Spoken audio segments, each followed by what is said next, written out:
maybe it's an American thing.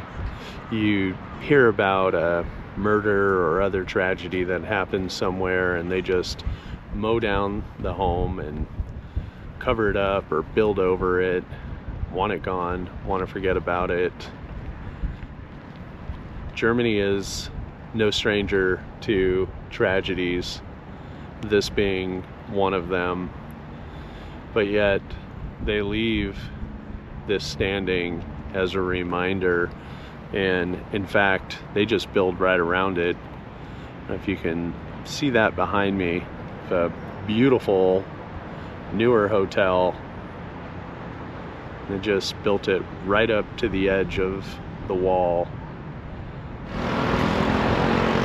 So today, this is a very busy intersection. Trains, buses, cars, bicyclists, people coming and going. You have a reunified Germany. Yesterday, you had that, and this is the actual Berlin Wall.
Sorry, got distracted.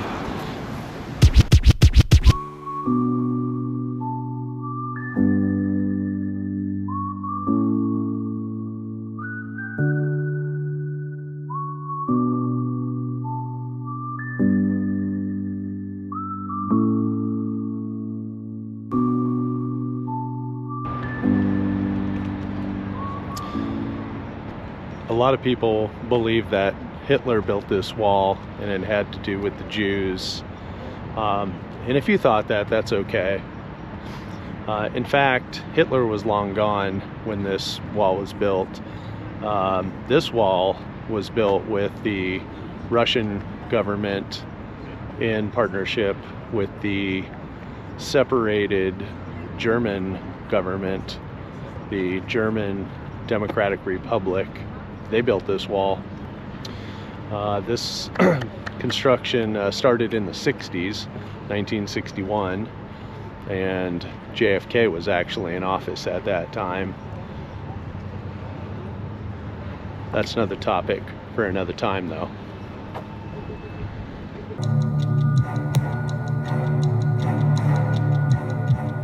As World War II came to an end, Germany was occupied by the United States, Great Britain, France, and the Soviet Union.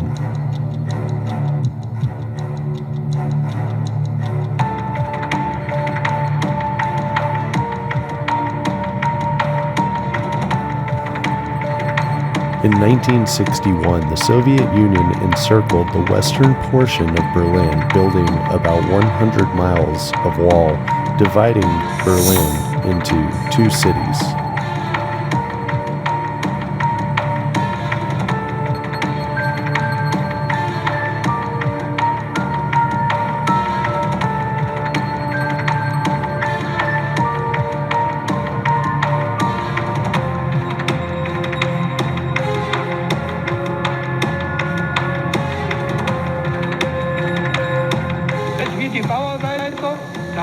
DDR mobilisieren, eine Mauer aufzurichten, ja? Das ist nicht bekannt, dass solche Absicht besteht. Niemand hat die Absicht, eine Mauer zu errichten.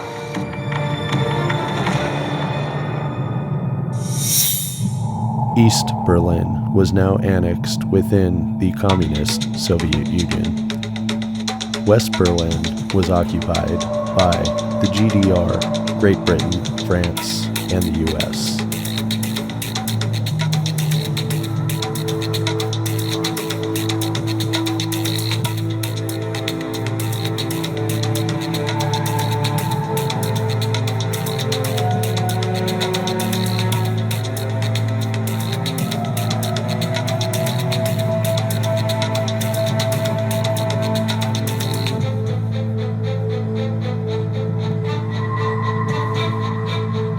That morning, anyone working or shopping on the other side of town were not allowed to return home.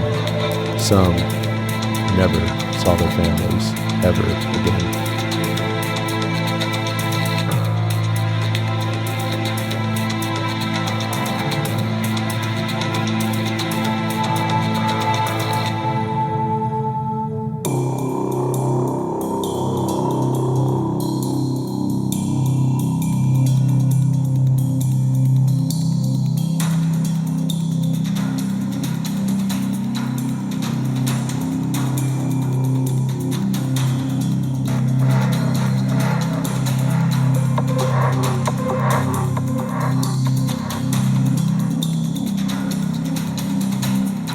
Daring escapes were attempted.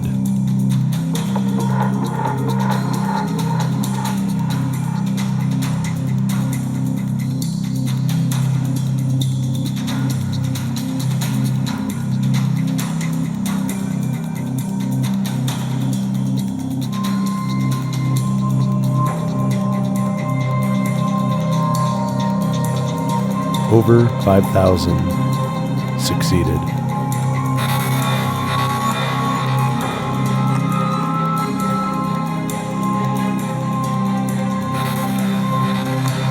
Here, puppy.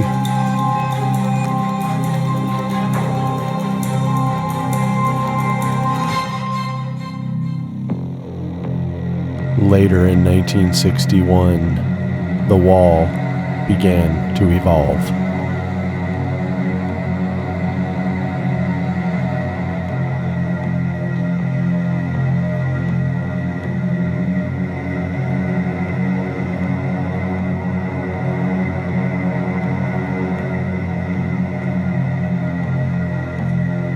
The Soviets brought in heavy equipment and the finest construction contractors available.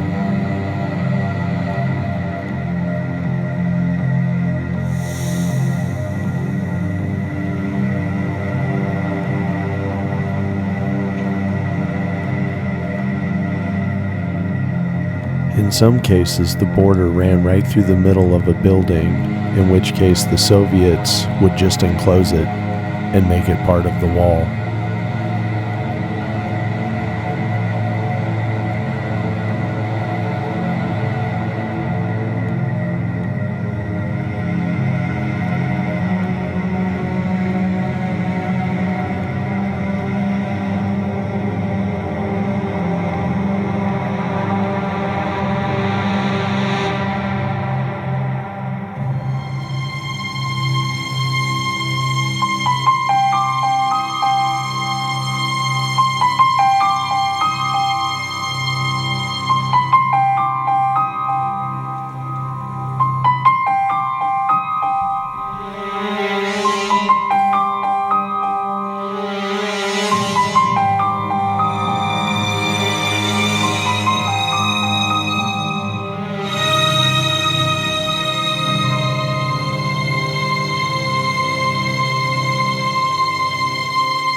So, if you don't already know why, right now you are likely asking yourself, why? Why the fuck did they do this? Well, the short answer is because they are a bunch of stupid dummies.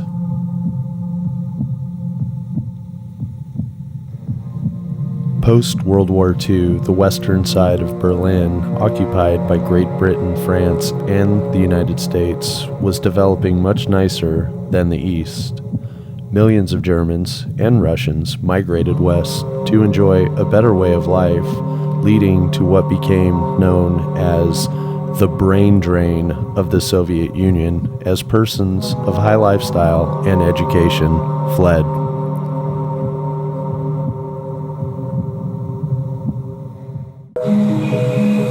Living in Berlin before the wall was built was a strange life.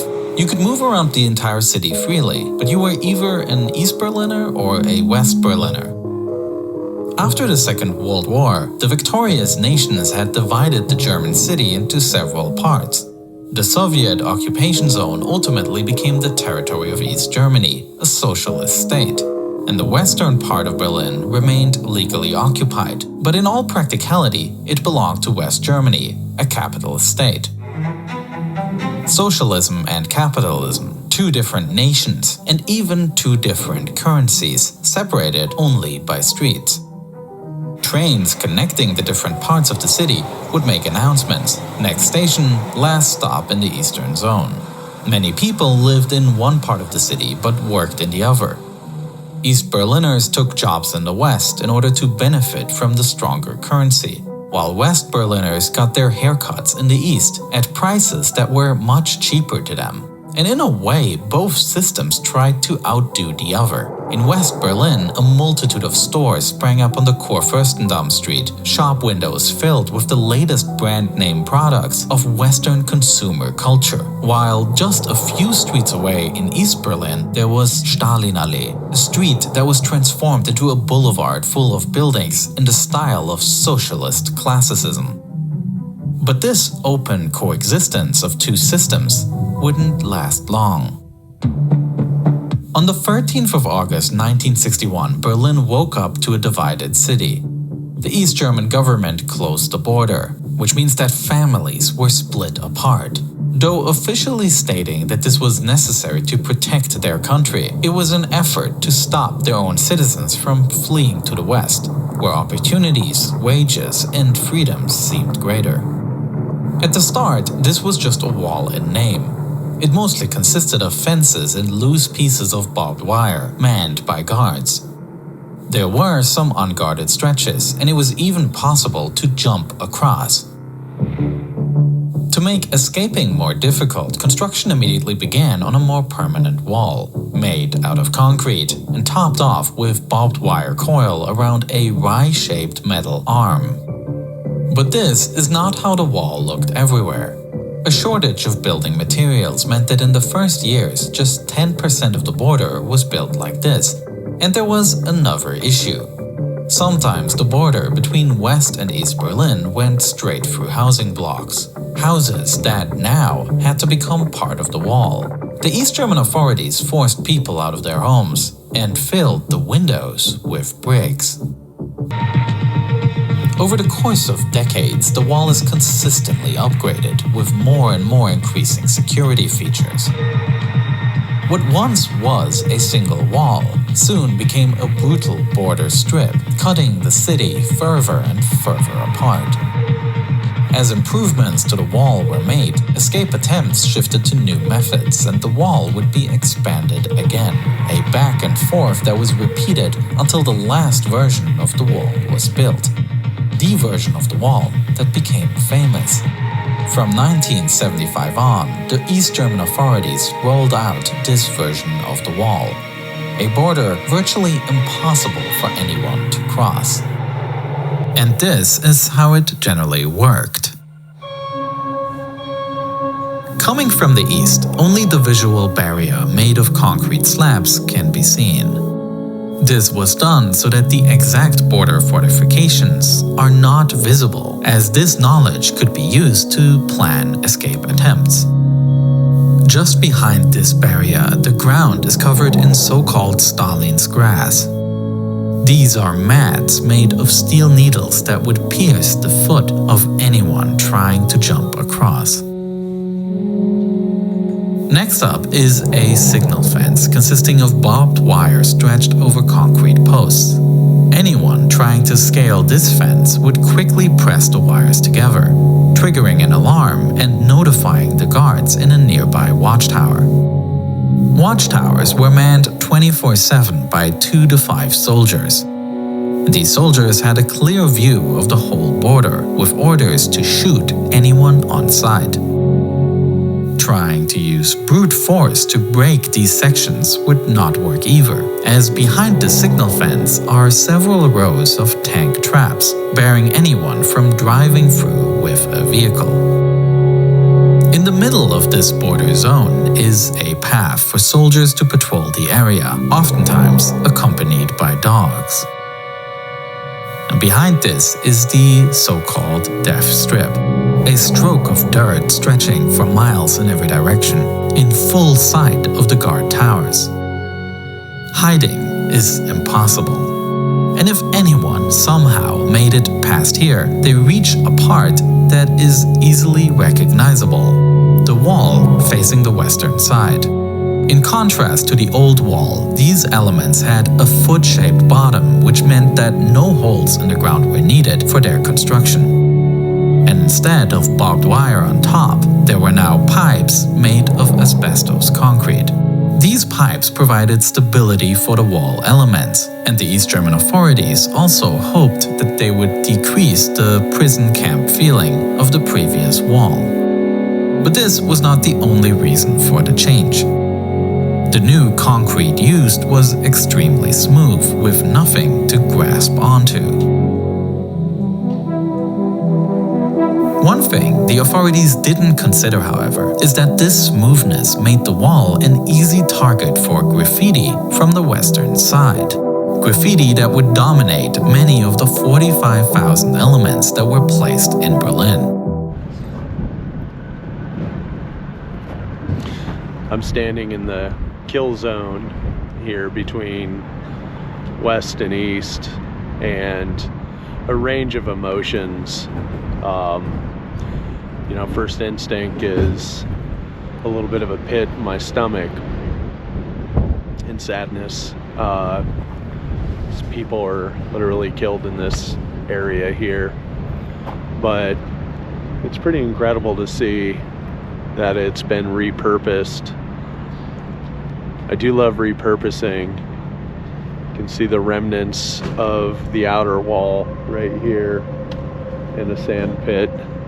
Personally, I'd have a volleyball court in there. That's just me. But I do like the fact that see people just out here enjoying the sunshine, and people are commuting to work using this path, and of course tourists are here, and a couple of cowboys every once in a while. But yeah, makes you feel a certain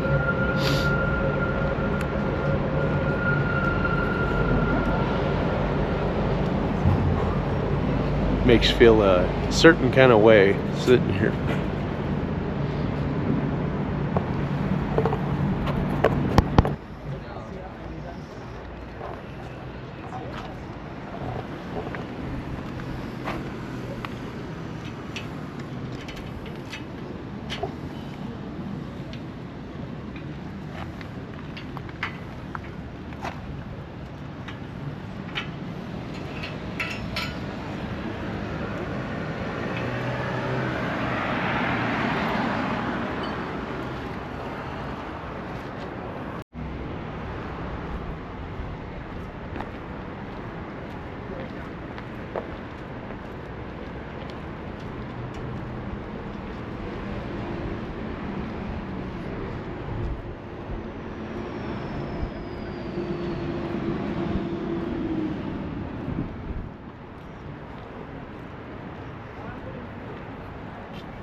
schlaft inside.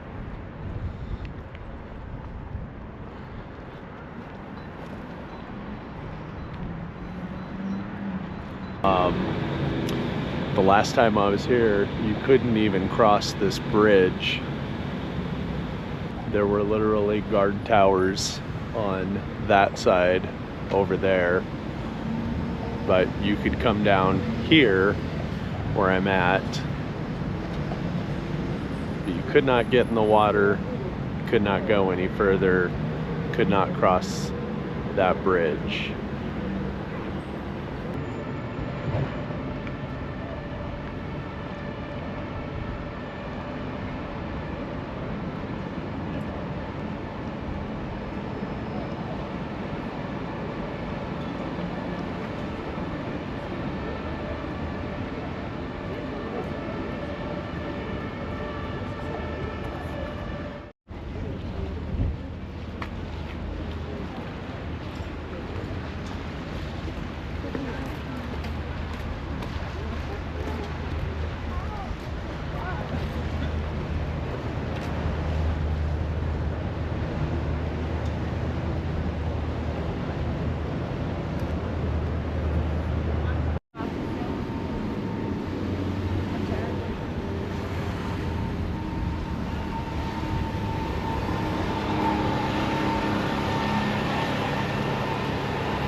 The art here is amazing.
several businesses here that literally celebrate being able to go back and forth on the east side and the west side.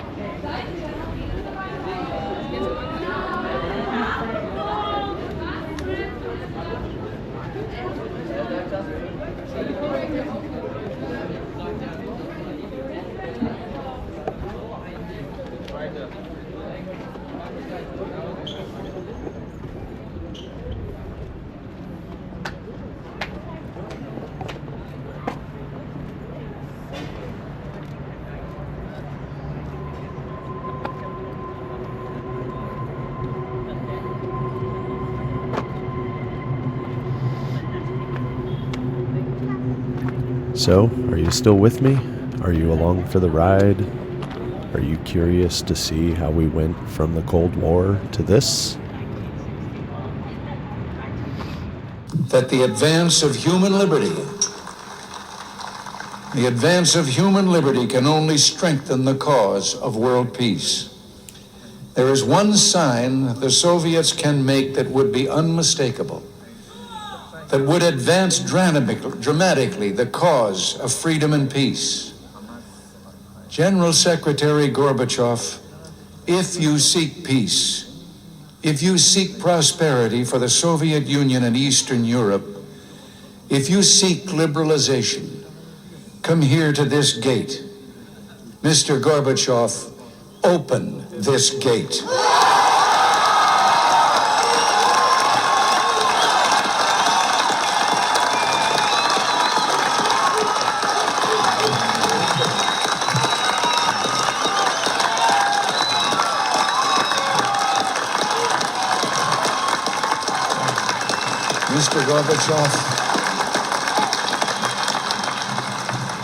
Mr. Gorbachev, tear down this wall.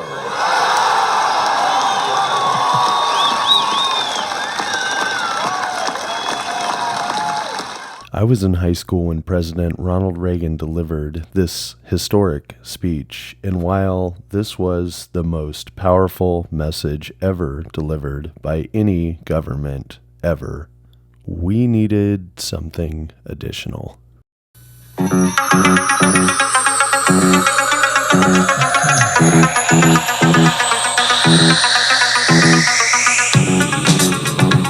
Rider, a shadowy flight into the dangerous world of a man who does not exist.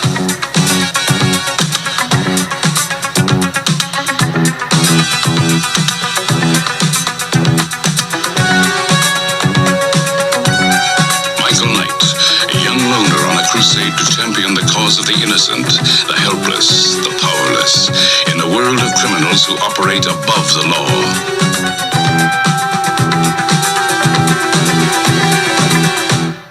Klaus-Peter Siegloch, ist er denn da?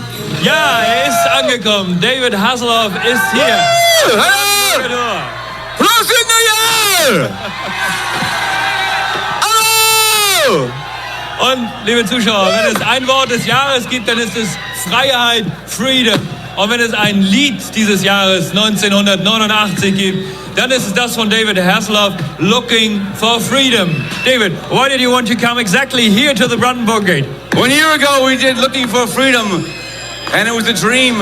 Er hat gesagt, also der größte Eindruck hier war es vor einem halben Jahr hier in Berlin gewesen. And now, thank you very much. David, Looking for Freedom. Thank you, I'm ready. Okay. One morning in June, some 20 years ago, I was born a rich man's son. I had everything that money could buy, but freedom I had none. I've been looking for freedom. I've been looking so long. I've been looking for freedom. Till the search goes on. I've been looking for freedom since I left my hometown. I've been looking for freedom.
Sie auch nicht ohne Fett.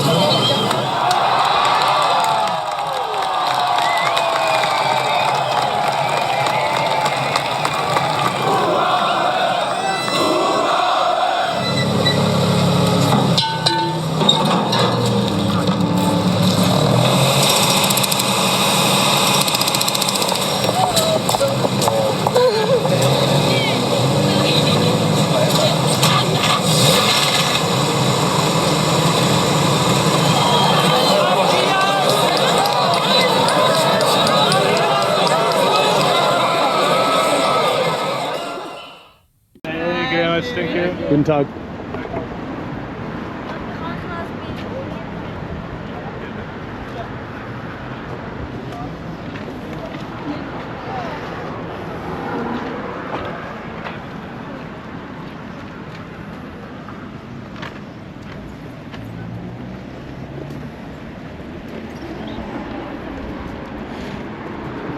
That would make a hell of a game of Twister. Twister for Spider-Man?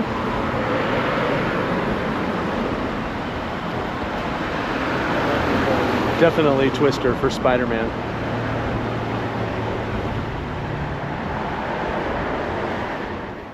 The Berlin Wall stood between 1961 and 1989, and tragically, at least 140 people died here.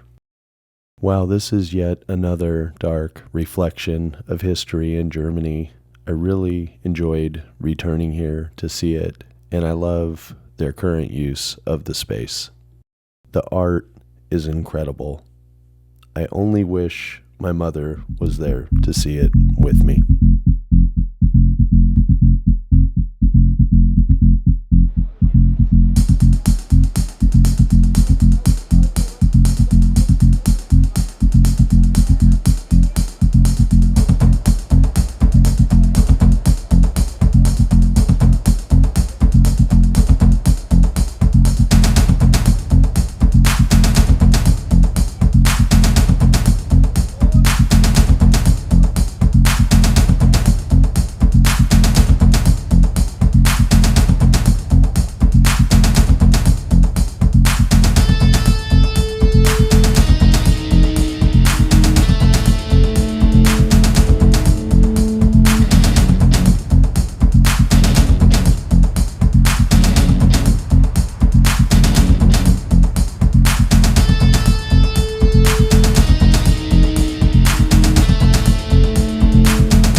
Yeah, I see him.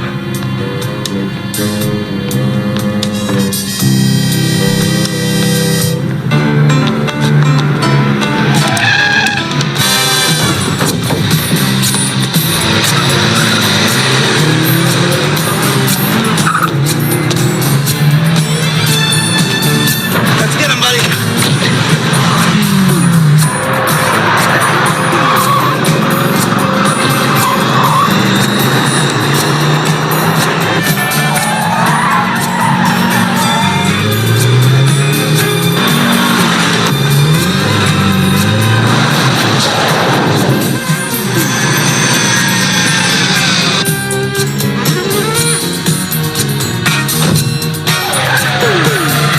Detect an obstruction ahead. He's getting away in the tow truck. Let's go, buddy.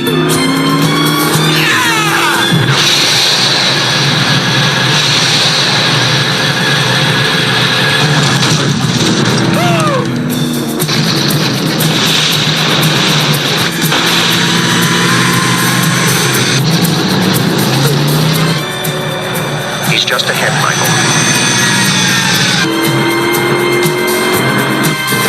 All right, let's head him off.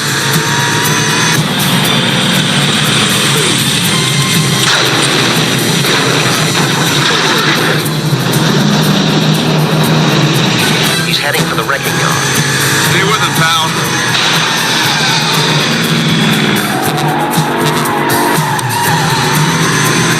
You see him? There he is.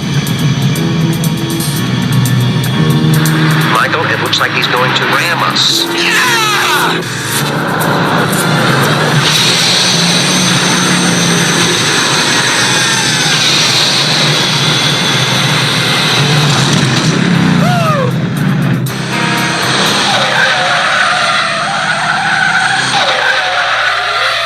If I had nerves, that would have been nerve-wracking.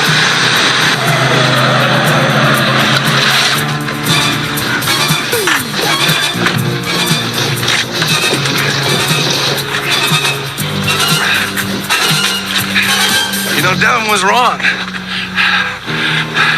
We got lots to talk about.